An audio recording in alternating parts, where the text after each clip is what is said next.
अंतरराष्ट्रीय युवा विद्वान, जैन दर्शन में यूनिवर्सिटी टॉप व गोल्ड मेडलिस्ट, जैन सिद्धांत एवं न्याय विषयों को सरलता से समझाने वाले, यूएसए, इंग्लैंड, ऑस्ट्रेलिया आदि अनेक देशों में जैन धर्म की महती प्रभावना करने वाले, पंडित टोडरमल पुरस्कार, युवा विद्वत रत्न आदि अनेक पुरस्कारों से सम्मानित मूर्धन्य विद्वान डॉक्टर संजीव कुमार गोधा जयपुर द्वारा जानिए धर्म का मर्म। इस कार्यक्रम के प्रायोजक हैं श्री प्रकाश चंद्र जैन पांड्या, श्रीमती सरोज जैन, श्री प्रणय जैन, श्रीमती नीलम जैन, श्री उज्जवल जैन, श्रीमती सिद्धि जैन, स्वस्ति, उद्गम, एशना जैन एवं Pranay Jain and company, Agra gate, Ajmer, Rajasthan. Harihant Siddh Surya Upadhyay साधु सर्व अर्थ के प्रकाशी मांगलिक उपकारी, तिनको स्वरूप जान रागते भई जो भक्ति, काय को नवाए स्तुति को उचारी है। धन्य धन्य तीन ही ते काज सब आज भये, कर जोड़े बारे बारे वंदना हमारी है। मंगल कल्याण सुख ऐसो हम चाहते हैं, ओ मेरी ऐसी दशा जैसी तुम धारी है, ओ मेरी ऐसी दशा जैसी तुम धारी है, ओ मेरी ऐसी दशा जैसी तुम धारी है। क्षत्र चूड़ामणि नामक यह ग्रंथ और जीवंदर कुमार के द्वारा करुणा का प्रदर्शन हुआ। जंगल के आग में दधकते हुए हाथियों को बचाने के प्रति अत्यंत करुणा भाव जीवंदर कुमार के मन में आया और यह बात यहाँ कही गई थी, पुण्यात्मा और पुण्यशाली जीवों के मन में यदि कोई विकल्प आता है तो सारी कायनात, सारी प्रकृति उनके उस पुण्य कार्य को संपन्न करने के लिए जुट जाती है। और ऐसा ही हुआ। हाथी को निकालना भी संभव नहीं दिख रहा था, क्योंकि हाथी कोई छोटा जानवर तो है नहीं जिसे उठा के बाहर निकाल लिया जाए, और ना ही उस अग्नि को शांत करने का कोई उपाय दिखाई दे रहा था। लेकिन फिर भी हृदय में चूंकि अत्यंत करुणा का भाव था और उस करुणा भाव के फलस्वरूप सहज ही आसमान में बादल छा गए, बादल गरजने लगे और गरजने के साथ साथ बरसने भी लगे।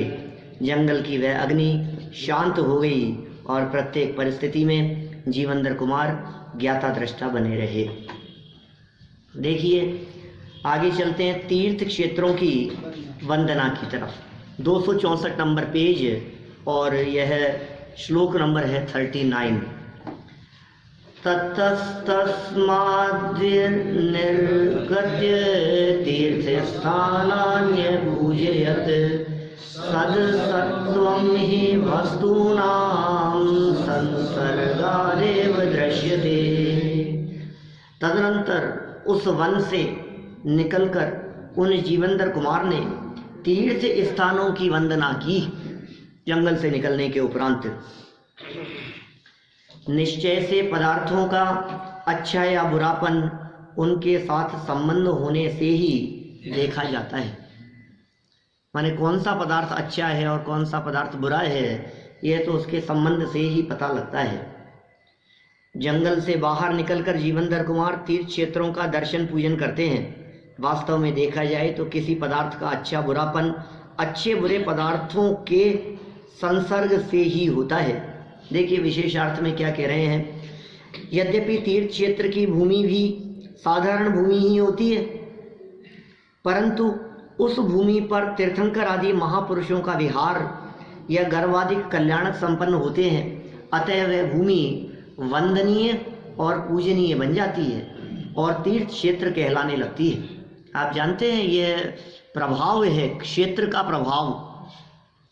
यहाँ किसी तरह से ग्रहित मिथ्यात्व या मिथ्या मान्यता के पोषण की बात नहीं है, किंतु जगत में इन पुद्गलों के निमित्त से होने वाले वातावरण के बदलाव में निमित्त नैमित्तिक संबंध की बात हम कह रहे हैं। क्षेत्र का अपने आप में एक बहुत बड़ा प्रभाव होता है, क्योंकि ज्ञानी धर्मात्माओं के पुद्गल परमाणुओं से संस्पर्शित वह स्थान वो अपने आप में वहाँ की वर्गणाएं, पौद्गलिक वर्गणाएं भी इतनी पावरफुल होती है कि उस क्षेत्र में मौजूद रहने वाले व्यक्तियों पर वे वर्गणाएं प्रभाव डाले बिना नहीं रहती। मैंने जब रहस्यपूर्ण चिट्ठी पर प्रवचन किए थे यहाँ, उस समय किसी प्रकरण में मैंने इस तरह की बात काफ़ी विस्तार से ली थी। 47 प्रवचन हुए अपने रहस्यपूर्ण चिट्ठी पर। उनमें 7-8 प्रवचन के आसपास कहीं मैंने इस प्रकरण को बहुत विस्तृत रीति से समझाया था यहाँ। और मुझे कुछ प्रसंग जो उसके याद आ रहे हैं, उसमें एक महत्वपूर्ण बात तो यह है कि विक्रमादित्य का एक तो प्रसंग, टीले का रहस्य, ध्यान है आपको ऐसी घटनाएं के इतिहास की, जिस सिंहासन बत्ती सी, जिस स्थान पर बैठकर वो विक्रमादित्य राजा राज्य किया करता था, कालांतर में उसी स्थान पर उसी का वो सिंहासन, वो टीला बन गया और एक बालक उस स्थान पर बैठकर न्याय करने लगा। 200-400-500 साल बाद, और सारे गांव में उसकी प्रसिद्धि हो गई बहुत उस बालक की, कि इतना सा बालक और ऐसी न्याय की बातें करता है। बाद में जब उस टीले की खुदाई की गई तो अंदर विक्रमादित्य का सिंहासन निकला। तो उससे ऐसा अभिप्राय वहाँ सिद्ध किया गया कि जिस पवित्र स्थान पर बैठकर विक्रमादित्य ने वर्षों तक न्याय शासन व्यवस्था चलाई हो, उस स्थान पर बैठकर कोई भी व्यक्ति न्याय करेगा तो उन परमाणुओं का असर दिखे बिना नहीं रहेगा। वो बाह्य वातावरण की बात है। हम भी बहुत बातें प्रैक्टिकल महसूस करते हैं, जब यहाँ बैठ कर के बात करते हैं तो बात ही कुछ और होती है, और अलग से खड़े होकर के बात करते हैं तो अलग बात होती है। एक क्षेत्र का प्रभाव। दूसरा एक प्रसंग ऐसा हम कह सकते हैं, जान सकते हैं, आप लोगों ने अनुभव किया होगा कि किसी भी तीर्थ क्षेत्र पर, चाहे वो सम्मेद शिखर जी हो, चाहे बुंदेलखंड की यात्रा हो, चाहे श्रवण बेलगोला तीर्थ हो, जिन तीर्थ क्षेत्रों पर ज्ञानी धर्मात्मा पुरुषों ने विचरण किया है, उन क्षेत्रों पर पहुंचने पर हमारे परिणाम सहज ही निर्मल हो जाते हैं। जो घर गृहस्थ, कोई कहे कि साहब धर्म ध्यान करना है तो कहीं भी हो सकता है, क्या जरूरत है शिखर जी की और क्या जरूरत है किसी दूसरे क्षेत्र की? कि नहीं भाई साहब, ये वो पवित्र स्थान है, सिद्ध क्षेत्र सम्मेद शिखर जी, जिस पवित्र स्थान से अनंत अनंत अनंत अनंत अनंत अनंत तीर्थंकरों ने निर्माण की प्राप्ति की है, और उससे अनंत गुना जीवों ने वहां से मोक्ष की प्राप्ति की है। ये वो स्थान है, वहाँ का कण कण ऐसा पवित्र है। उस भूमि के स्पर्श मात्र से आपके परिणाम निर्मल हो जाते हैं, परिणामों में शांति आती है, किसी तरह की विकृति, किसी तरह की दुर्भावना का विचार वहाँ नहीं आता है, सहज ऐसा होता है। मंदिरों की बात समझ लो आप। कोई कहे साहब घर में बैठ करके स्वाध्याय करो, चाहे मंदिर में बैठ करके करो, क्या फर्क पड़ने वाला है? मन अच्छा होना चाहिए। घर भी मंदिर है, घर एक मंदिर है, घर भी एक मंदिर जैसा ही है।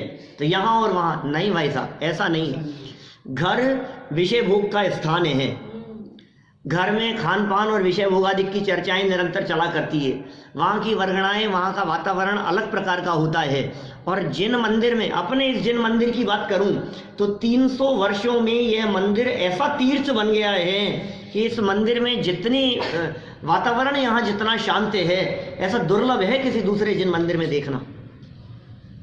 हजारों साल पुराने दूसरे मंदिर भी मिल जाएंगे, लेकिन जिस मंदिर में निरंतर सैकड़ों विद्वानों के माध्यम से, अनगिनती विद्वानों के माध्यम से ये धर्म तीर्थ का प्रवर्तन हुआ हो, ये क्षेत्र कितना पवित्र होगा। अपने आप ही हो जाता है, परिणाम सहज ही विशुद्ध हो जाते हैं, भाव विशुद्ध होते हैं, परिणामों में निर्मलता आती है। हमारा मन ही नहीं होता, गलत काम करने का मन ही नहीं होता। आप देखिए एक प्रसंग और कभी चलता है समाज में, जगत में, कि रावण का जीव जब सीता का हरण करके ले गया तो सीता हरण के उपरांत वो सीता को छू भी नहीं सका, है ना। वो तो वेश बदल करके ले गया था, उस समय का अलग प्रसंग था। 6 महीने सीता वहां रही और रावण रोजाना जाकर के उसके पास में मिन्नत मांगता था, समझ लो आप। वो उसके हाथ पांव जोड़ता था कि तू अपने मन से मुझे स्वीकार कर ले, मैं 3 खंड का अधिपति हूं, तुझे पटरानी बनाऊंगा। और वो रावण को स्वीकार करने के लिए तैयार नहीं थी। ये बात तो हम कई बार आपके बीच में कह चुके हैं ना, कि सीता की अग्नि परीक्षा से अकेले सीता ही निर्दोष सिद्ध नहीं हुई, रावण भी निर्दोष सिद्ध हो गया। तो जानते हैं आप सब बात। क्या हुआ ऐसे प्रसंग में, मंदोदरी से राय मांगी उसने कि मैं क्या करूं। तो मंदोदरी ने ये कहा कि भाई एक काम हो सकता है, तुम राम का वेश बना करके जाओ तो तुम्हारे साथ आने को तैयार हो जाएगी। क्या? तो वो रावण ने मंदोदरी को ये कहा कि उपाय तो बहुत अच्छा बतला रही हो, लेकिन ये उपाय मैं करके देख चुका हूं। लेकिन जब मैं राम का वेश बनाकर उसके पास में जाता हूं तो मेरे भाव ही बदल जाते हैं। मेरे जो भाव मेरे रावण के वेश में रहते हैं, क्या, जब मैं अपना वेश बदलकर राम का वेश धारण करता हूं तो मेरे परिणाम ही बदल जाते हैं, मेरे भाव ही इतने निर्मल हो जाते हैं कि मेरे को वो भोग का परिणाम ही नहीं आता उसके साथ में। अब मैं क्या करूं? क्या देखो, जब बाहरी वेश मात्र बदल लेने से परिणामों में इतना फर्क पड़ जाता है, तो हम ये कहना चाह रहे हैं आप एक बार ये सच्चे श्रावक का वेश तो बनाओ, आपके परिणाम भी सुधरेंगे। आप एक बार जिन मंदिर, जिन देवता, जिन वाणी, इनकी शरण में तो आओ। यदि आप इनकी शरण में आकर के बैठेंगे तो आपके परिणाम निर्मल हुए बिना नहीं रहेंगे, भावों में विशुद्धि आए बिना नहीं रहेगी, एक क्षेत्र का प्रभाव। तो ये कह रहे हैं भाई जमीन में क्या फर्क पड़ गया, वाक्य क्या लिखे यहाँ, जैसे यहाँ जमीन है वैसे शिखर जी की जमीन है, जैसे यहाँ धूल मिट्टी है वैसे वहां धूल मिट्टी है। क्या फर्क क्या है उन दोनों क्षेत्रों में? जमीन में तो कोई फर्क नहीं है ना। आज बहुत सारे साहित्यकार हिंदी साहित्य में इस तरह की बातें करते हैं, चाहे हिंदुस्तान हो या पाकिस्तान हो। आप मिट्टी को देख करके यह नहीं कह सकते हो कि जमीन में क्या फर्क है। किस बात का झगड़ा करते हो आप हिंदुस्तान पाकिस्तान को लेकर? यहाँ भी वही धूप है, वही छांव है, जैसा देश है मेरा वैसा देश है तेरा, ऐसा नहीं है क्या? है ना ऐसा? तो क्या फर्क है बतलाओ? वही मिट्टी है, वही जमीन है, वही धूप है, वही लोग हैं, वही खून का रंग लाल है, कोई फर्क नहीं है। तो फर्क किस बात का है? तीर्थ क्षेत्रों में और यहाँ जयपुर में फर्क किस बात का है? आपको बतलाऊं, सुनकर के आश्चर्य होना तो नहीं चाहिए। बहुत से लोग जो जयपुर से बहुत दूर रहते हैं, जब जयपुर आते हैं तो ऐसा विचार भाव बना करके आते हैं तीर्थ क्षेत्र की वंदना करने जा रहे हैं। जयपुर तीर्थ है एक। जयपुर को तीर्थ समझते हैं हिंदुस्तान के कोने कोने में लोग। हजार 2,000 किलोमीटर दूर से जब लोग यहाँ जयपुर आते हैं दर्शन करने के लिए, तो ये विचार करके आते हैं जयपुर के दर्शन किए हमने, जयपुर एक तीर्थ है एक। हमें महसूस ही नहीं होता कि ये भी तीर्थ है। यहाँ भी क्षेत्र हैं। अनगिनती ज्ञानी धर्मात्मा पुरुषों ने जिन जिन मंदिरों में बैठकर, जिन क्षेत्रों में बैठकर आत्म साधना की हो, आत्म आराधना की हो, आत्म ध्यान किया हो, अपने स्वरूप को जाना पहचाना हो, जहाँ से बैठकर उन्होंने मुक्ति की, निर्वाण की प्राप्ति की हो, वहाँ की बाह्य पौद्गलिक वर्गणाएं भी उनके शरीर से संस्पर्शित होने से पवित्र दिखाई देती है। और आप जब उस वातावरण में जाकर के बैठते हैं, आप जब उस वातावरण में जाकर के खड़े होते हैं, तो आपका मन पवित्र हुए बिना नहीं रहता। जिन मंदिर जाने के जब लाभ बतलाए जाते हैं तो यही तो बतलाया जाता है। मंदिर में आत्मा की चर्चा होती है, परिणामों में शांति मिलती है, भाव विशुद्ध होते हैं। आखिर ये बातें क्यों? क्योंकि वातावरण यहाँ इसी प्रकार का है। यहाँ कभी टीवी के और फिल्मी गानों के बजने का प्रसंग नहीं बना इन वर्गणाओं में, कभी इन पौद्गलिक वर्गणाओं में। आप यदि अपने घर को भी अच्छे वातावरण से युक्त बनाना चाहते हैं तो फिल्मी गानों के स्थान पर भजन भक्तियाँ यदि आपके घर में गुंजायमान हो तो निश्चित रूप से आपके घर का वातावरण भी अपेक्षाकृत पवित्र होने लगेगा। धार्मिक चर्चाएं चलने लगे, विषय कषाय की चर्चाओं से दूर सुबह उठते ही पहले भजन भक्तियाँ चलती हो। हमारे तो चलती है, वो संजीव जी के भजन हैं अंतर्ध्वनि के, सुबह उठते ही पहले शुरू हो जाते हैं और पूरे घर में नीचे से ऊपर तक बजते रहते हैं। और क्या वास्तव में बहुत सुंदर है, इतनी मार्मिक है वे पंक्तियाँ। कभी कुंद शतक, कभी योगसार, ये पंक्तियाँ क्या चलता है आपके घर में बतलाओ। सुबह उठते ही पहले टीवी ऑन होता है कि सुबह उठते ही पहले ये जिनवाणी के वचन गुंजायमान होते हैं आपके घर में? तो बहुत देर से होता है ना, वो तो काफ़ी देर से चलता है। लेकिन मेरा कहने का मतलब ये है कि ये जो बात यहाँ लिखी है, ये बात में बहुत गहराई है, वाक्य पढ़ता हूं, देखो वापस, अब सुनना वापस 264 की लास्ट लाइन से देखो, सेकंड लास्ट लाइन से। यद्यपि तीर्थ क्षेत्र की भूमि भी साधारण भूमि ही होती है, जमीन तो जमीन है, वहां भी जमीन खोदो तो नीचे क्या मिलेगा, पानी मिले तो मिले, ना मिले तो न मिले, भूमि तो साधारण ही है। ये नहीं साहब ये तो तीर्थ क्षेत्र है, यहाँ की भूमि में तो 15 फीट पे पानी निकल जाएगा, ऐसा कुछ नहीं, ऐसा कुछ नहीं होता है, साधारण भूमि है। परंतु उस भूमि पर, उस जगह पर, उस क्षेत्र पर तीर्थंकर आदि महापुरुषों का विहार, आपको पता है ये बिहार प्रांत का नाम भी बिहार इसलिए पड़ा भगवान महावीर स्वामी के विहार से, नाम है ना बिहार। सम्मेद शिखर जी बिहार में था, अभी झारखंड में हो गया, बिहार प्रांत में था वो, तो वहां कितने मुनिराजों का विहार होता था, माने पूरे देश में एक प्रांत ऐसा था, एक एरिया ऐसा था जिस एरिया में सर्वाधिक दिगंबर संतों का, मुनिराजों का, तीर्थंकरों का, ज्ञानी धर्मात्माओं का निरंतर विहार होता रहता था, इसलिए उस एरिया का नाम ही बिहार पड़ गया। राजगिरी, पावापुर, कुंडलपुर, चंपापुर, सब ऐसे ऐसे क्षेत्र हैं वो, तो जहाँ तीर्थंकरों का, ऐसे आदि महापुरुषों का विहार या फिर गर्भ आदि कल्याणक संपन्न होते हैं, यहाँ कल्याणक संपन्न हुए। आप जानते हैं तीर्थ क्षेत्र किसे कहते हैं? कई तरह के क्षेत्रों की चर्चा आती है। एक कहते हैं सिद्ध क्षेत्र, एक कहलाता है निर्वाण क्षेत्र, एक कहलाते हैं अतिशय क्षेत्र। इनकी क्या व्याख्याएं हैं? किसे सिद्ध क्षेत्र कहें, किसे तीर्थ क्षेत्र, निर्वाण क्षेत्र कहें, या फिर हम किसे अतिशय क्षेत्र कहें, और ये तीनों मिलकर के कहलाते हैं तीर्थ क्षेत्र। इन तीनों का एक कॉमन नाम है तीर्थ क्षेत्र। तीर्थ क्षेत्र किसे कहें?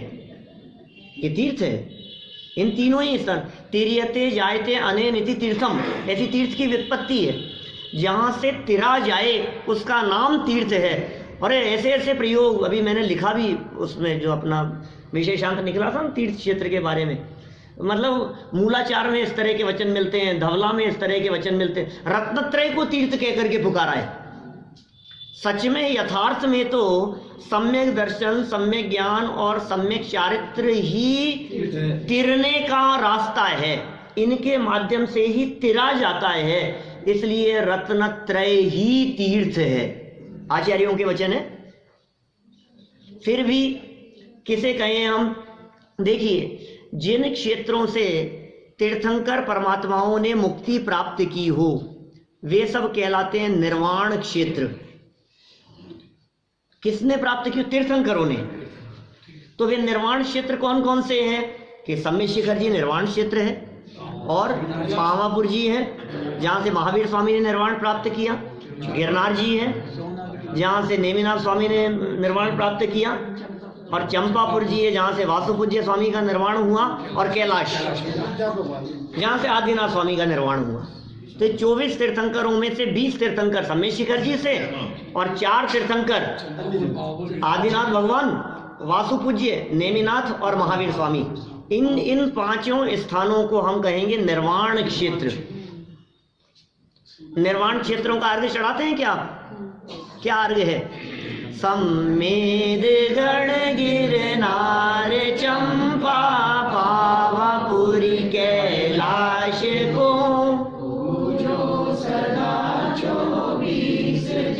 निर्वाण भूमि निवास। किसको स्मरण किया? बोलो, निर्वाण क्षेत्रों के अर्घ में ये निर्वाण है। तीर्थंकरों ने जहां से मुक्ति प्राप्त की हो वे निर्वाण क्षेत्र। अच्छा, अब सिद्ध क्षेत्र कौन से? कि तीर्थंकरों के अतिरिक्त जिन स्थानों से अन्य सामान्य मुनिराजों ने मोक्ष की प्राप्ति की हो, वे सिद्ध बने हो, वो कहलाते हैं सिद्ध क्षेत्र। जैसे सोनागिर जी सिद्ध क्षेत्र है, 5.5 करोड़ मुनिराजों ने वहां से निर्वाण प्राप्त किया। मांगी तुंगी 1,99 मुक्ति पयान, 99 करोड़ मुनिराजों ने मांगी तुंगी से मोक्ष प्राप्त किया, वो सिद्ध क्षेत्र है, सिद्ध बने हैं, वहां से मोक्ष गए हैं।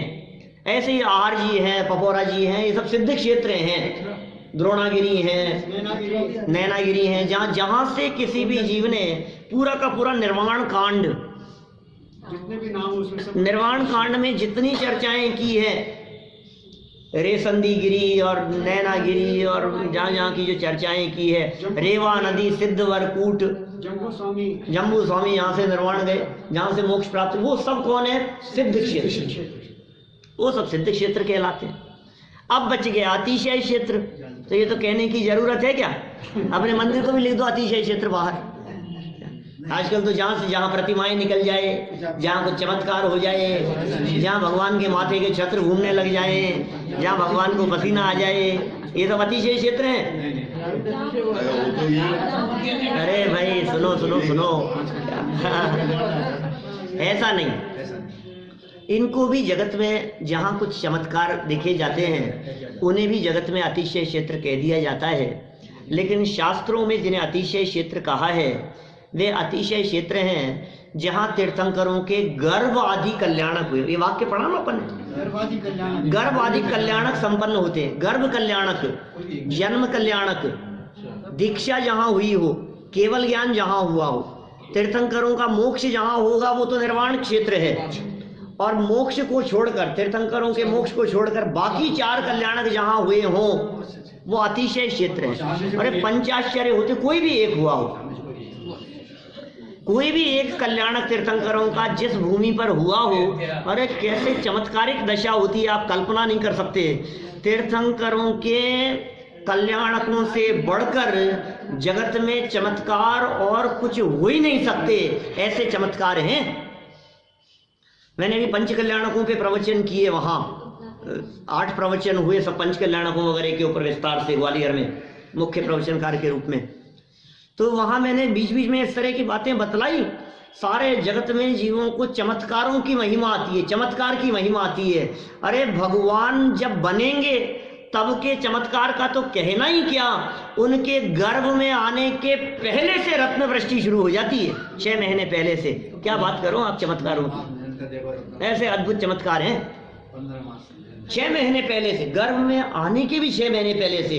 अभी वो जीव भले ही देवगति में हो, भले ही नरक में हो, क्योंकि नरक से आकर के भी तीर्थंकर बन जाते, ऐसे चमत्कार। इन क्षेत्रों के बारे में क्या कह रहे हैं? जहां यह सब संपन्न होता है, तीर्थंकर आदि महापुरुषों का विहार होता है, या फिर गर्भाधिक कल्याणक संपन्न होते हैं, अतः वह भूमि वंदनीय और पूजनीय बन जाती है। क्या वो भूमि भी, जिस जगह से ज्ञानियों ने विचरण किया हो, वो भूमि भी पवित्र बन गई। मुझे यह कहने में रंच मात्र भी अतिशयोक्ति नहीं हो रही है कि पिछले 300 वर्षों में सैकड़ों विद्वानों की कार्यस्थली बना यह मंदिर, यह दिगंबर जैन तेरापंथी बड़ा मंदिर, जो मुख्य रूप से टोडरमल जी की कार्यस्थली रहा, यह अपने आप में एक बहुत बड़ा तीर्थ है। जब बहुत सारे बाहर के लोग यहाँ आते हैं और भाव विभोर होकर के जिन मंदिर के दर्शन करते हैं, तो उनके चेहरों को देख करके लगता है कि उन्हें मानो कितने तीर्थ क्षेत्रों की वंदना करने का पुण्य यहाँ मिल गया, ऐसा भाव वासन होता है उनको। मुझे याद है आज भी वह प्रसंग, जयपुर खानिया तत्व चर्चा बहुत प्रसिद्ध है इतिहास में। जयपुर के खानिया में हुई वो तत्व चर्चा, जो बहुत बड़े विद्वानों के बीच में हुई थी, 2 पक्षों के बीच में, और विविध मुद्दों को लेकर आगम के आधार से। तो उसमें पक्ष प्रस्तुत करने वाले फूलचंद जी सिद्धांत शास्त्री बहुत बड़े विद्वान हुआ करते थे। फूलचंद जी सिद्धांत शास्त्री, बहुत नाम था उनका किसी समय में, अभी भी है नाम, क्योंकि उन्होंने जो साहित्य के क्षेत्र में जो काम किया है वो अद्वितीय है, बेजोड़ है। सर्वार्थ सिद्धि अपन ने पढ़ी है उनके द्वारा संपादित, पूरा आद्योपांत अपन ने सर्वार्थ सिद्धि का यहाँ स्वाध्याय किया है। धवलादिक ग्रंथों की संपादन में फूलचंद जी सिद्धांत शास्त्री का बहुत बड़ा योगदान रहा। वे फूलचंद जी भोपाल आदि और उधर एमपी में रहते थे। वो जब खानिया तत्व चर्चा के लिए आए तो पीछे ठोलियों की धर्मशाला में रुकते थे, और तत्व चर्चा, वाद विवाद, शंका समाधान और उस क्या कहेंगे उसे वाद विवाद जैसी स्थिति, उसके लिए जब जाते थे तो इस तेरापंथी बड़ा मंदिर में, टोडरमल जी के इस मंदिर में, यहाँ दिल्ली के माथा टेक करके जाते थे। बोलो, जाने से पहले माने टोडरमल जी जैसी तर्क शक्ति, टोडरमल जी जैसी विद्वत्ता, उनका कुछ आशीर्वाद मिले इस भावना से।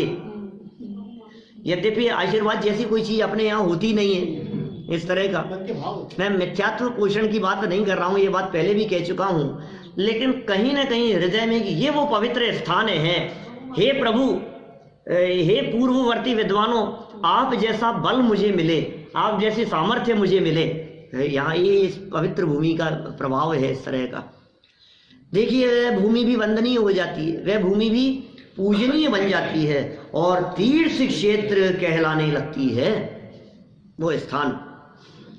साधक जीव उन महापुरुषों के गुणानुराग से ही क्षेत्र के दर्शन पूजन करते हैं। देखो अब एक क्षेत्र क्यों बन गया ऐसा, क्योंकि जो भी साधक जीव यहाँ आकर के दर्शन पूजन करता है, बाहर के लोग आने वाले, वो इस भाव से पूजन करता है, इस भाव से दर्शन करता है कि ये टोडरमल जी और जयचंद जी छावड़ा की कार्यस्थली रहा।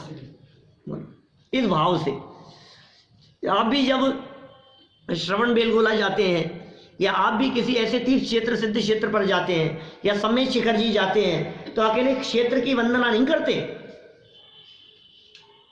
आपको वहां जाकर उस स्थान पर खड़े होकर ये भाव जरूर आता है कि ओहो, मैं इस स्थान पर खड़ा हूं जहां से अनगिनती जीवों ने निर्वाण की प्राप्ति की। ये भाव आता है वहां खड़े होकर के।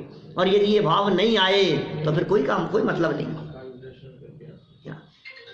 समेत शिखर जी वंदना के बाद नीचे उतरने पर ऊपर पर्वत पर मिले हुए एक सज्जन मुझे नीचे उसके क्या बोलते हैं ठेले पर खड़े होकर चाट पकौड़ी खाते हुए दिखे, आलू की। क्या मैंने कहा क्या कर रहे हो भाई साहब, क्या अभी तो शिखर जी की वंदना करके आए हो और अभी ये क्या चालू कर दिया, क्या नरक जाने की तैयारी है? तो पलट करके मुझसे बोले, अरे आप तो विद्वान हो पंडित जी, आपको इतना नहीं पता, एक बार वंदे जो कोई ताही नरक पशु गति नहीं हुई। हम तो अभी तो वंदना करके आए, अभी शिखर जी की वंदना करके नीचे उतरा हूँ, अब कहाँ नरक और तिर्यंच की बात कर रहे हो, अब तो सब गया। मैंने कहा भाई साहब, लोग शिखर जी की वंदना करके सर्टिफिकेट चाहते हैं कि अब हमें नरक और तिर्यंच गति में नहीं गमन होगा, अब कभी हम नरक में नहीं जाएंगे, कभी हमें तिर्यंच दशा नहीं मिलेगी। आप गलत फहमी में हैं, आप धोखे में हैं। तो फिर ये जो बात प्राचीन विद्वानों द्वारा, आचार्यों द्वारा लिखी गई है, क्या ये बात गलत है? भाव सहित का भी क्या अर्थ है? क्या सिद्ध क्षेत्र समेत शिखर जी पर जाए, पर्वत पर चढ़ते समय, पर्वत पर वंदना करते समय कभी बीच में मस्तक को ऐसे ऊपर करके देखें तो ये वो पवित्र स्थान है जिस पवित्र स्थान में पूरे भरत क्षेत्र की यदि हम बात करें, 526 सहित 6/19 योजन का भरत क्षेत्र है। इतने बड़े पूरे भरत क्षेत्र के एरिया में सिद्ध शिला में सबसे ज्यादा सिद्ध मेरे मस्तक पर विराजमान है। ये भाव वहां आता है उस पर्वत पर वंदना करते समय। वो सिद्ध परमात्मा दिखते हैं, अनंत अनंत सिद्ध परमात्माओं का समूह दिखता है। और सिद्धों को देखकर जब वो जीव सिद्धों जैसा अपने आप को अनुभव करे, देखो मैं कौन, मेरा स्वरूप क्या, या क्या मेरा, दो बातें हो गई। और तीसरी चीज धर्म क्या, इन तीनों प्रश्नों का एक उत्तर, क्या सिद्ध भगवान, मैं कैसा कि सिद्धों जैसा, सिद्ध समान सदा पद मेरो, मैं सिद्ध समान ही हूं, मम स्वरूप है सिद्ध समान। कि साहब बाकी ये जो दिखाई दे रहा है, बोले ये तो ऊपरी ऊपरी है, असली जो स्वरूप अंदर बैठा हुआ है ना, क्या छावड़ा जी साहब, ये जो दिख रहा है कपड़े लत्ते वाला, ये रूप नहीं है मेरा। मैं कौन हूं, मैं कैसा हूं? बोले सिद्ध समान। पहले प्रश्न का उत्तर हो गया, मैं कैसा, सिद्धों जैसा। मैं कैसा, जवाब दिया सिद्धों जैसा। और बोले मेरा क्या, बोले जो सिद्धों का है वो तुम्हारा है, और जो सिद्धों में नहीं है वो तुम्हारा नहीं है। क्या क्या कह दिया, क्या है बताओ? सिद्धों के पास में अनंत गुण हैं, बोले मुझ में भी अनंत गुण हैं, मेरा वैभव भी उतना ही है जितना वैभव सिद्धों का है। सिद्धों से किंचित मात्र कम वैभव मेरा नहीं है कि इसके अलावा बाकी जो दिखाई देता है, बोले वो मेरा नहीं है। जो सिद्धों के पास वो मेरा। क्या क्या है बताओ? मेरा घर मेरा है क्या? कि तुम घर को अपना कह रहे हो, पहले बताओ सिद्धों के पास घर है क्या? कि नहीं है, तो घर मेरा नहीं है। कि साहब परिवार महल मकान आदि ये मेरे हैं क्या? कि उनके पास है क्या? कि नहीं है, तो मेरे भी नहीं है, क्योंकि मेरा स्वरूप सिद्धों जैसा है। दो जवाब हो गए। तीसरा, धर्म क्या? कि जो सिद्ध भगवान कर रहे हैं वो धर्म है, और इसके अलावा बाकी सब धर्म का भ्रम है। क्या? अब क्या कर रहे हैं बोलो सिद्ध परमात्मा? वो धर्म है। जानना, देखना, ज्ञाता दृष्टापना, अपने स्वरूप में लीनता, यही धर्म है। और बाकी जो कुछ साहब हमने किया प्रवचन, अरे साहब क्या प्रवचन किया, खूब धर्मात्मा हो आप तो। अरे काय के धर्मात्मा? ये भाषा वर्णना का काम है, देह का काम अपनी योग्यता से होता है। जो सिद्ध परमात्मा कर रहे हैं अपने स्वरूप में लीनता और ज्ञाता दृष्टापन का भाव, ये ही धर्म है, इसके अलावा धर्म नहीं। कहां से शुरू किया? सिद्धों से शुरू किया और सिद्धों पर संपन्न। तो अब जब आपको वहां सम्मेद शिखर जी पर पर्वत पर बैठकर सिद्ध भगवान की महिमा आए, अनंत और सिद्ध, क्योंकि ये तो हम जानते ही हैं, जो जीव जिस स्थान पर बैठकर साधना किया करते हैं, जिस व्यक्ति ने जिस जगह पर बैठकर के साधना की है, ध्यान किया है मुनि अवस्था में और अपने स्वरूप में लीन हुए हैं, वो उसी स्थान से स्ट्रेट ऊपर सिद्धालय में जाके अनंत काल तक विराजमान हो जाएंगे। ये तो निश्चित बात है, इधर उधर नहीं जाते हैं।